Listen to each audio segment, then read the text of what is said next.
سؤالي للمتهم الشاهد الشاهد. أو المشتبه. إيه، لأن أنا ما أعتبر نفسي متهم. أنا سنعيدكم. الشاهد المن شاف من المحكمة قبل ما يجي إلى هذا المكان؟ لم أرى أحد. هل شاهدت أحد من أعضاء المحكمة أو لا. ولا من الادعاء العام؟ ولا حتى من الادعاء العام. أبد؟ أبدا. حلفت أنت؟ أنا ازلمة. حلفت وهسه أنا أحلف والله شاهد. إن شاء الله. أعتقد هذا اتهام للادعاء العام، وهذا الاتهام مرفوض. من حقي أن أسأل. أنا ما قلت ما حكمت، وإنما سألت، والسؤال ليس لا يؤخذ عليه.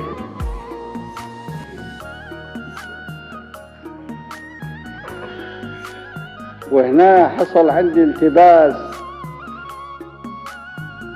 أنا من النوع اللي حتى صراحتي المؤذية لي ما أقدر أتخلى عنها، فأسأل القاضي وليس المتهم الشاهد رغم أنه قالها، أو هكذا سمعت. ربما سمعي ما كان دقيق. قال إنه سبق أن شهد أمامك شاهد، مو هيك قال؟ على ما ذكر. عونوني. الشاهد اللي شاهد قدامك قال